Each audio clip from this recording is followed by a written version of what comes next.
সবাই কেমন আছেন? টাইম প্লাস ব্লগের নতুন একটা দিনে সবাইকে স্বাগত জানাই।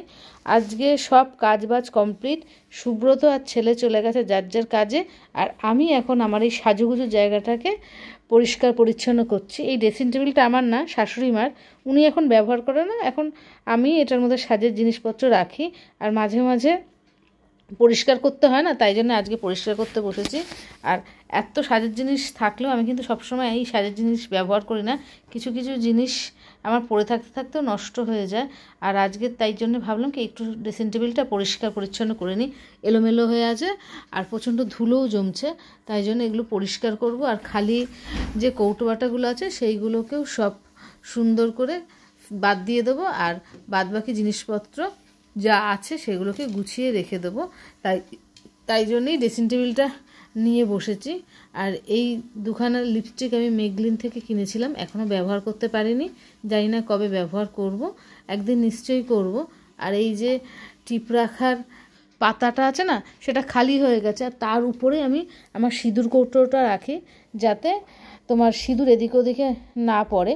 আর এপাশে ক্রিমের কৌটোগুলো রাখি, এই ক্রিমের কৌটোগুলো একটাও এখনও পর্যন্ত ব্যবহার করিনি, এনে রাখাই রয়েছে।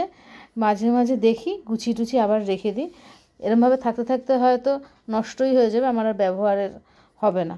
আর একটা টিপের পাতার মধ্যে সব ক্লিপগুলো এক জায়গায় আটকে রেখে দিই, যাতে ক্লিপগুলো এদিকে ওদিকে পড়ে না যায়। এর মধ্যে আটকানো থাকলে জিনিসটা এক জায়গায় থাকবে, তাই জন্য এইভাবে রেখে দিই। আর বাদবাকি যেগুলো আছে সেগুলো সব গোছাবো, গুছিয়ে তারপরে অন্যান্য কাজ করতে যাব, কারণ আজকে হাতে অনেকটা সময় আছে।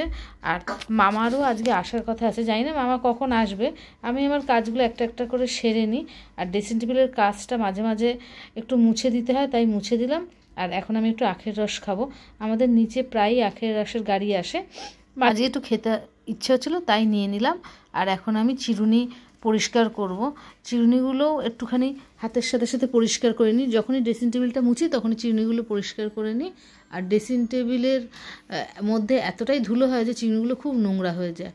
আর বেসিনে রেখে চিরুনি পরিষ্কার করলে সাদা বেসিন তো নোংরা হবে, তাই জন্য বেসিনটাকেও একটুখানি পরিষ্কার করে নিই, না এত কালো স্পট পড়ে যাবে। আর এখন আমি যাব স্নান করতে, অনেক বেলা হয়ে গেছে, স্নান করে চলেও এসেছি।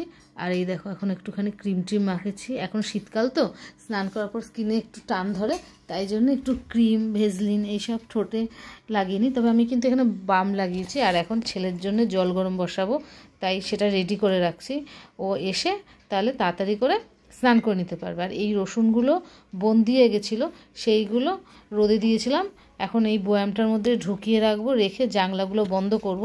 দুপুর হলেই জানলা দরজা বন্ধ করে দিই, মশার উপদ্রবে, ডেঙ্গুর ভয়েতে আগে আগেই জানলা বন্ধ করে দিই। আর হাতের কাজ বলে না শেষ হয় না, একটার পর একটা কিন্তু করেই চলেছি। আর এখন আমি বসে আছি ছেলের জন্যে, ছেলেকে বলেছিলাম পড়ে আসার সময় বিরিয়ানি নিয়ে আসতে, তাই জন্য অপেক্ষা করছি ওর। আর এই দেখো বিরিয়ানি নিয়ে চলে এসছে, দুপুরবেলা এখন বিরিয়ানি খাবো, খেয়ে তারপরে অন্যান্য কাজ করব। সব কাজ সকালে হয়ে গেছে, তাও কিছু কাজ বাকি আছে। আর বিশেষ করে একটু ছাদে যেতে হবে। একবার সকালে যখন গেছিলাম মনে হয়েছিল গাছে একটু পোকা লেগেছে, যদি পোকা লাগে ছাদে যাব, খেয়ে গিয়ে ওই ডালটালগুলো একটু পরিষ্কার করে দিয়ে আসবো, না তো অন্যান্য গাছেও পোকা লেগে যাবে। এর মধ্যে মামাও চলে আসবে। আর বলতে বলতেই দেখো মামা চলে এসছে। মামাদের 5টায় আসার কথা ছিল, আস্তে আস্তে 6টা বেজে গেছে। মামা বহুদিন পর আমাদের বাড়িতে আসলো, মোটামুটি 10 বছর তো হয়েই গেছে এতদিন পর মামা এসছে। আসলে মামার বড় মেয়ের বিয়ে, তাই জন্যেই নিমন্ত্রণ করতে এসছে। আর অনেকক্ষণ গল্প টল্প করার পর মামা বাড়ি চলে যাচ্ছে। মামা অনেকটা দূরে থাকে তো, দুজন মানুষ যাবে, তাই মামারা চলে যাচ্ছে। আর আমারা চলে যাওয়াতে আমারও মনটা খারাপ হয়ে গেল। আজকের ভিডিওটা বাড়ালাম না, এখানেই শেষ করে দিলাম। আজকের দিনটা বেশ ভালোই কাটলো, বহুদিন পর মামা এসছে তো বেশ ভালো লাগছিলো, আনন্দও হচ্ছিলো। ভিডিওটা বাড়ালাম না, এখানেই শেষ করলাম। টাটা, বাই বাই, সবাই ভালো থেকো।